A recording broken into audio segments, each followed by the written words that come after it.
আজকের এপিসোড বিএনপির গাড্ডায় পড়া নিয়ে। কেমনে বিএনপি গাড্ডায় পড়লো আর কেনই বা বিএনপি গাড্ডা থেকে আর উঠতে পারবে না, সেটা একটা ব্যাখ্যা হাজির করব। আমি এপিসোডটা হয়তো আগেই করতে পারতাম, তাহলে হয়তো রাজনৈতিক দল হিসেবে বিএনপির ক্ষতি একটু কম হইতো। এখন অনেকে কইতে পারেন, আপনি কি এমন তালে বড় এসে গেছেন যে আপনি কয়া দিবেন তারপরে বিএনপির ক্ষতি কম হবে? বিএনপি কি আপনার চেয়ে কম বুঝে? তা অবশ্য না, বিএনপি বেশি বুঝে, সবার তো বেশি বুঝে।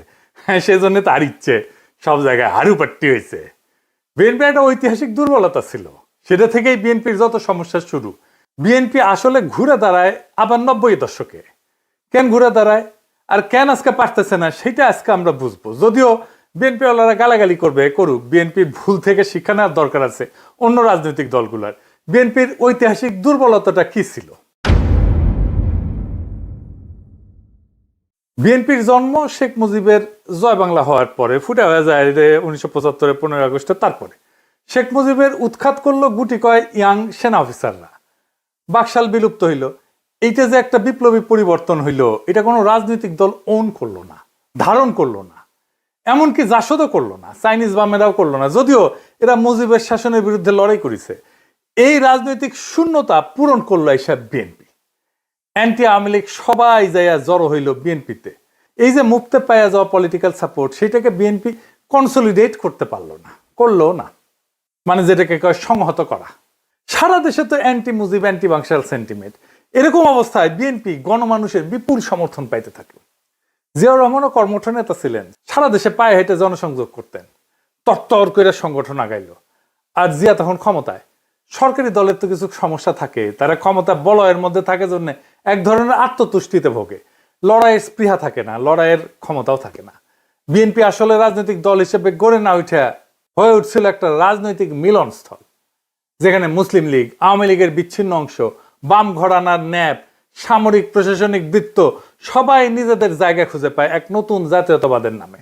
বিএনপির এটাই ঐতিহাসিক দুর্বলতা, এবং এর কারণে বিএনপিতে যা যা ঘটনা ঘটছে দুর্বলতা হিসেবে, সেটা একটু ভেঙ্গে ভেঙ্গে আমরা একটু বুঝি। আসেন সেটা একটু দেখি। 1 নম্বর দুর্বলতা, বুদ্ধিজীবী এবং নাগরিক সমাজের সঙ্গে অর্গানিক সম্পর্ক গড়ে তুলতে না পারা।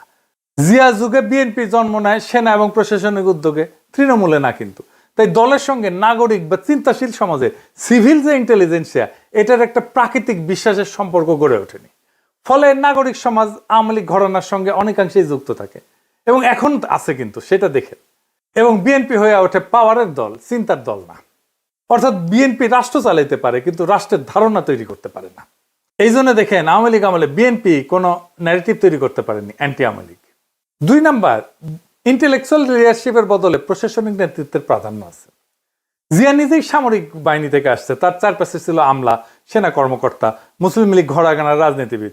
ফলে দলটা প্রশাসনিক শৃঙ্খলা এবং বাস্তব নীতির মধ্যে আটকা যায়, তাত্ত্বিক বিতর্ক বা সাংস্কৃতিক রাজনীতি গড়ে ওঠে না। যেমন ধরেন সালাউদ্দিন সাহেব, সে কিন্তু একজন আমলা ছিল, ব্যুরোক্রেট, হ্যাঁ, বিসিএস দেওয়া ব্যুরোক্রেট, পলিটিশিয়ান না কিন্তু। আওয়ামী লীগের এটা ছিল না। তার রবীন্দ্রনাথ, নজরুল ছিল, পশ্চিমবঙ্গের সাথে একটা ঐতিহাসিক সাংস্কৃতিক সম্পর্ক ছিল। বিএনপির ছিল না, এরকম কোনো মৌলিক একটা আখ্যান ছিল না। 3 নাম্বার, বাংলাদেশি জাতীয়তাবাদ কিন্তু একটা বিপ্লবী ধারণা ছিল, কিন্তু বাঙালি জাতীয়তাবাদের বিকল্প হিসাবে রাষ্ট্রভিত্তিক একটা জাতীয়তাবাদ ছিল। কিন্তু বিএনপি ধারণাটাকে চিন্তাগতভাবে ব্যাখ্যা এবং ইনস্টিটিউশনালাইজ করতে ব্যর্থ হয়। এর ফলে ধারণাটা হয়ে পড়ে আওয়ামী বিরোধী স্লোগান, কখনো কোনো ইতিবাচক জাতি চেতনার ভিত্তি হিসাবে তৈরি হতে পারেনি। অর্থাৎ বিএনপি জানে সে কি না, কিন্তু জানে না সে কি হইতে চায়। 4 নাম্বার, ইসলামী ঘরানার সাথে রাজনৈতিক সমঝোতা কিন্তু সাংস্কৃতিক বিচ্ছিন্নতা। মানে সে সমঝোতা করছে কিন্তু ইসলামিক ঘরানার সাথে তার সাংস্কৃতিক বিচ্ছিন্নতা আছে। বিএনপি ইসলামপন্থী ভোট ব্যাংক এবং গোষ্ঠীকে যুক্ত করে, কিন্তু ইসলামী সংস্কৃতি, শিক্ষা বা নৈতিক রাষ্ট্রচিন্তা নিয়ে তাত্ত্বিক কোনো কাজ করে না। ফলে ইসলামী ভোট ব্যাংক তখনই তার সাথে থাকে যখন সে জামাতের সঙ্গে থাকে, কিন্তু ইসলামী জনসমাজের মন জয় করতে পারে না সে। এর ফলে দলটা মধ্যপন্থী পরিচয়ে আটকায় থাকে, এবং বিএনপি আলারা নিজেদেরকে সেন্ট্রিস্ট বা মধ্যপন্থী বলতে তৃপ্তি পায়। একদিকে সে ধর্ম নিরপেক্ষ নাগরিক সমাজ তাকে ভয় পায়, অন্যদিকে ধর্মীয় সমাজ তাকে অবিশ্বাস করে। এই দুয়ের মাঝখানে সে ঝোলে। 5 নাম্বার, বুদ্ধিজীবী উৎপাদনে ব্যর্থতা। আওয়ামী লীগ সরকারে না থাকলেও বিশ্ববিদ্যালয়, সাংবাদিকতা, এনজিও সেক্টরে তার সাংস্কৃতিক প্রভাব কিন্তু বজায় রাখে। বিএনপি কখনো নিজস্ব চিন্তা নেতা, গবেষণা প্রতিষ্ঠান, থিঙ্ক ট্যাঙ্ক তৈরি করতে পারেনি। এর ফল বিএনপি ক্ষমতায় থেকেও রাষ্ট্রবিজ্ঞানের বা ইতিহাসের বয়ান গড়ে তুলতে পারেনি। সুতরাং প্রতিবারই আওয়ামী লীগের বয়ানই জাতীয় বয়ান হয়ে যায়, আর বিএনপি শুধু রিয়াকশন দেয়। 6 নাম্বার, মধ্যবিত্ত এবং শিক্ষিত শ্রেণীর সঙ্গে সংযোগ হারানো। 80-র দশকের পর থেকে বিএনপি ক্রমে ব্যবসায়ী, প্রশাসনিক এলিট এই শ্রেণী কেন্দ্রিক হয়ে ওঠে। শহরে মধ্যবিত্ত তরুণ প্রজন্ম এবং বিশ্ববিদ্যালয়ের রাজনীতিতে তার উপস্থিতি ক্ষীণ হয়ে পড়ে। ফলে বিএনপি হয়ে যায় একটা অ্যাডমিনিস্ট্রেটিভ পার্টি উইদাউট মরাল ইমাজিনেশন। তার ভেতরের যে নৈতিক কল্পনা এটা থাকতে হয় একটা রাজনৈতিক দলের ভিতরে, সেটা নাই হয়ে যায়।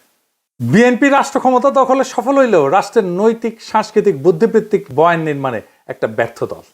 এটা এমন একটা রাজনৈতিক সংগঠন যার ইডিওলজিক্যাল সফটওয়্যার সবসময় দাঁড় করা, কখনো সামরিক শৃঙ্খলা থেকে, কখনো ইসলামপন্থীদের থেকে, বা কখনো আওয়ামী বিরোধীদের থেকে, বা কখনো আওয়ামী লীগ থেকেই। পরিণতিতে এই দলটা পতিত হয় একটা পরিচয়ের সংকটে পড়া দল হিসাবে। বিএনপি জানে সে আওয়ামী লীগ না, কিন্তু জানে না সে আসলে নিজে কি। ইসলামপন্থীদের কাছে অপর্যাপ্ত, নাগরিক সমাজের কাছে অগ্রহণযোগ্য, তরুণ প্রজন্মের কাছে অপ্রাসঙ্গিক। এই কারণে দলটা একদিকে ক্ষমতা পেতে পারে, কিন্তু দীর্ঘমেয়াদে আদর্শিক উত্তরাধিকার সৃষ্টি করতে পারে না। আরেকটা উদাহরণ দিই বিএনপি কর্মীদের সাংস্কৃতিক মান সম্পর্কে। এই ছেলেরা বিএনপির সালাউদ্দিন সাহেবের ব্যাক বয়, মানে ব্যাকটন, তার লেখা দেখেন, দেখেছেন? এডিটর সাহেব এটা আন্ডারলাইন করে দেখায় দেন, প্রচন্ড রকমের হিন্দু বিদ্বেষী। এইটা কেন হয়? এবং বিএনপি তৃণমূলের অনেক কর্মী কিন্তু এইরকম একই চিন্তা চেতনার। কেন হয়? এর কারণ ধর্মীয় স্তরে ইসলামকে নৈতিক এবং জ্ঞানমূলক পদ হিসেবে বিবেচনা না করে রাজনৈতিক পতাকায় পরিণত করছে, এবং সাংস্কৃতিক স্তরে ইসলামী সভ্যতার মানবিক, শিল্প, সৌন্দর্যিক ঐতিহ্য থেকে বিচ্ছিন্নতা। আর রাজনৈতিক স্তরে প্রতিপক্ষকে সে শত্রু বানায়, আনুগত্য সংহত করার কৌশল নেয়। বিএনপির সাংস্কৃতিক এবং নৈতিক দুর্বলতা সবচেয়ে গভীর রূপ হইল এই যে তারা ইসলামকে চেতনা হিসেবে না দেখে অস্ত্র হিসেবে ব্যবহার করে। ফলে ইসলাম তাদের কাছে হয়ে ওঠে রাষ্ট্রের বৈধতার প্রতীক, কিন্তু হারাইছে তার সভ্যতাগত, মানবতাবাদ, সহিষ্ণুতা, আত্মসমালোচনার ক্ষমতা।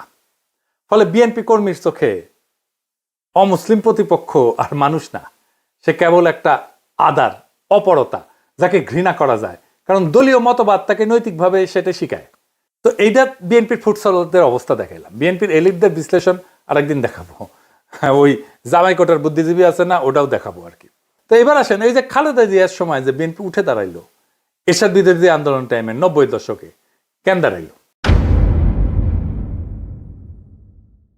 সানাউল হক নিরু আর ওনার ভাই মাহবুবুল হক বাবলুর উপরে ভর কইরা, এইটা স্বীকার করতে হবে। বিএনপির বুড়ানোতারা এরশাদের সাথে সিস্টেম করে ফেলেছিল। এই দুইজন খালেদা জিয়ার পাশে এসে দাঁড়ায়, সারা দেশে এক নবজাগরণ শুরু হয় ছাত্র দলের হাত ধরিয়া। এইভাবেই নবজন্ম নেয় বিএনপি। জিয়াউর রহমানের বিএনপি দারুণ জনপ্রিয় দল ছিল, কিন্তু ক্ষমতায় থাইকা এত দুর্বল হয়ে পড়ছিল যে এরশাদের কুশে ঠেকাইতে পারে নাই। সেই বিএনপি আবারও তারুণ্যের শক্তি হারায় ফেলছে। বিশ্ববিদ্যালয়গুলোতে সে আর জিততে পারতেছে না, এমনকি থার্ড পজিশন পাইতেছে, সেকেন্ডও হইতে পারে না। এটাই হইতেছে বিএনপির আর একবার পরাজয়। এবার আসেন দেখি আওয়ামী লীগ কেন দীর্ঘ সময় শাসন করতে পারছিল, হাসিনার কোন ট্রিক কাজ করছে যেটা কখনোই বিএনপি পারবে না। আপনি দেখেন, আওয়ামী লীগ যখন এরশাদ বিরোধী আন্দোলন করতেছিল সেই সময়টা যদি পর্যালোচনা করি আমরা, তাহলে দেখবো লীগ প্রথমে করলো 15 দল, মনে আছে না? এই 15 দল কি? এই 15 দল হলো বাকশালের দল প্লাস মুজিবের আমলের বিরোধী দলগুলা, মানে 1971-এর পুনর্নির্মাণ করলো সে 15 দল করে। সে ফিরে গেল সেই সময় যখন সবাই আওয়ামী লীগ নেতৃত্বে আস্থা রেখে মুক্তিযুদ্ধের লড়াই করতেছে। মুজিব আমলে যারা মুজিবের বিরোধিতা করছে তাদেরকেও হাসিনা তার মিত্র বানাইতে পারছে। হাসিনার এইটা ছিল একটা মাস্টার স্ট্রোক। মুজিব যাদের পোষ মানাইতে পারে না, হাসিনা তাদের পোষ মানাইছে। হাসিনার সরকার ছিল আওয়ামী লীগ প্লাস মুজিবের বিরোধিতাকারীদের সরকার। হাসানুল হক ইনু, দিলীপ বড়ুয়া, রাশেদ খান মেনন সরকারে ছিল। সে হেফাজতের একাংশে নিজের ফোল্ডে নিয়ে ফেলছে, কমই জননী উপাধি পাইছে। সে নিজে যার বিরোধিতা করছে সেই এরশাদের দলকেও সে সাথে দিছে। সে সোসাইটিতে থাকা যত আওয়ামী বিরোধিতা ছিল তার বেশিরভাগ বিরোধিতাই নিজের ভিতরে নিয়ে নিউট্রালাইজ করার চেষ্টা করছে, এবং সাকসেসফুলি সেটা পারছে। তাই মুজিব 4 বছর টিকলেও সে 4 গুণ সময় টিকছে, 16 বছর টিকছে প্রায়। সে তার ঐতিহাসিক বয়ান মুক্তিযুদ্ধের চেতনার উপরে দাঁড়ায় শাসনের বৈধতা চাইছে। যারা তার সরকারে ছিল না কিন্তু এক সময়ের মিত্র ছিল তাদেরকে সে কিছুই বলে নাই। সিপি বাসদের কথা ধরেন, একটা নেতাকর্মী একদিনের জন্য জেলে যায় নাই, দেশ ছাড়া হয় নাই, একটা ফুলের টোপাল তাদের গায়ে দেয় নাই হাসিনা। আর কি করছে, যে কয়টা বিরোধী রাজনৈতিক দল ছিল তাদের রাজনৈতিক সংগ্রাম করার ক্ষমতাকে নিশ্চিহ্ন করে দিছিল। ছাত্ররা নেতৃত্ব দিতে পারছিল জন্যই হাসিনা উৎখাতের লড়াই সার্থক হইতে পারছে। যাই হোক, এখন বিএনপি কি করছে সেটা একটু দেখি। প্রথমে সে তার মিত্রদের দূরে ঠেলে দিছে। একটা লড়াই সংগ্রামের মধ্যে দিয়ে যে সম্পর্কটা তৈরি হয়, সে সম্পর্ক অনেক মূল্যবান। সেই সম্পর্কের মূল্যটাই বুঝলো না তারা। শুধু দূরে ঠেলা না, তাদের সাথে ভয়াবহ শত্রুতা শুরু করছে। এমন নোংরামো নাই যে করে নাই, নোংরামোটাকেই সে রাজনীতি মনে করছে। আর কি করছে, সে নিজের রাজনীতি ছেড়ে মুক্তিযুদ্ধের চেতনা রাজনীতি করতেছে। বিএনপির কর্মীরা ছাড়া বিএনপির কোনো বন্ধু নাই, সমর্থকও নাই। তাও বিএনপির কর্মী খুঁজে পাওয়া মুশকিল। হ্যাঁ, সবাই নেতা বিএনপির। সারা দেশের মানুষ ভীত আর বিরক্ত। সব জায়গায় দখল, সব জায়গায় নিয়ন্ত্রণহীনতা। বিএনপির নেত্রী এই শেখ রুমিনুর রহমান সে নিজেই বলে কন্ট্রোল করা যাইতেছে না। শোনান এডিটর সাহেব। নানান জায়গা থেকে কিন্তু বিএনপি নেতা কর্মীদের বিরুদ্ধে প্রচুর কমপ্লেইন আসছে। আমার কাছেই সকাল বিকাল কমপ্লেইন আসছে। বিএনপির নেতা কর্মীদেরকে মাঠ পর্যায়ে কন্ট্রোল করা যাচ্ছে না। চাঁদাবাজির সঙ্গে যুক্ত, জমি দখলের সঙ্গে যুক্ত, টেন্ডারবাজির সঙ্গে যুক্ত। আপনাদের আরেকটা জিনিস দেখাই। বিএনপি 5ই আগস্টের পরে স্বীকৃতি, এডিটর সাহেব দেখান সব স্বীকৃতি এক জায়গায় করা হয়েছে।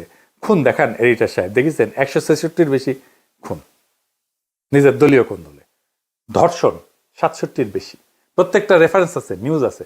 আপনারা এডিটর সাহেব ওয়েবসাইটের অ্যাড্রেসটা একটু লিখে দেন। 140-এর বেশি চাঁদাবাজি, হামলা, সংঘর্ষ, লুটপাট, দখল, ইসলাম বিদ্বেষ, হিন্দু বিদ্বেষটা ঢুকাবেন এর পরে আশা করি। চুরি, ডাকাতি, শিক্ষাঙ্গনে সন্ত্রাস, টেন্ডারবাজি, মিথ্যাচার। দেখেছেন এই দল ক্ষমতায় আসবে, এটা আবার চিন্তা করে। অবশ্য কুজারোচিত হয়ে শোয়ার শখ হয়, ইচ্ছা হয়। এখন দেখেন আর্মির কাছে ধরা খায় কি কইতেছে বিএনপির কর্মী, শোনেন। চাঁদাবাজি করো? জি স্যার, চাঁদাবাজি করি। স্যার ডিলারের নাম আব্দুল রাজ্জাক, সে আমাদের নেতৃত্বে বিএনপির একজন নেতা। সে হচ্ছে মানে আমাদেরকে আমরা হচ্ছে কিনে আনছো। এই পর্যন্ত কয়টা ভ্যান ডাকাতি করছো? স্যার এই পর্যন্ত আমরা 12টা ভ্যান ডাকাতি করছি। আর অটো কয়টা করছো? স্যার ওটা আমরা 15টা করছি। মোটর সাইকেল কয়টা করছো? স্যার মোটর সাইকেল 10টা করছি। 10টা মোটর সাইকেল করছো? এই মোটর সাইকেল সেল দেবো কোথায়? স্যার এগুলো সব রাজশাহীতে চলে যায়। এই কার মাধ্যমে নাও? স্যার এটা হচ্ছে আমাদের ডিলার আছে, ডিলারের মাধ্যমে। ডিলারের নাম কি? স্যার ডিলারের নাম আব্দুল রাজ্জাক, সে আমাদের নেতৃত্বে বিএনপির একজন নেতা। সে হচ্ছে সবকিছু মানে আমাদেরকে হ্যান্ডেল করে। তো বিএনপি কি করতে পারত? অনেকভাবেই সে তার আগামীর ক্ষমতাকে সংহত করতে পারত। প্রথমত সে তার জোটকে পুনরুজ্জীবিত করতে পারত, যে জোট ছিল জামাত ইসলাম আর ইসলামী দলগুলো মিলে। তাহলে বাংলাদেশের পলিটিক্যাল ল্যান্ডস্কেপ তাদের নিয়ন্ত্রণে থাকতো। দীর্ঘ লড়াই সংগ্রামের মধ্যে দিয়ে যারা বিএনপির পাশে দাঁড়ায় লড়াই করছে তাদের নিজেদের ফোল্ডে নিয়ে আসতে পারত। যারা রাজনীতি করে না তাদেরকে, ধরেন 31 দফা রচনায় তারা ওয়ার্কশপ করে দলের বাইরের লোকদের ইনভলভ করতে পারত, একটা কনসালটেন্সি নিতে পারত, একটা ডায়ালগ করতে পারত।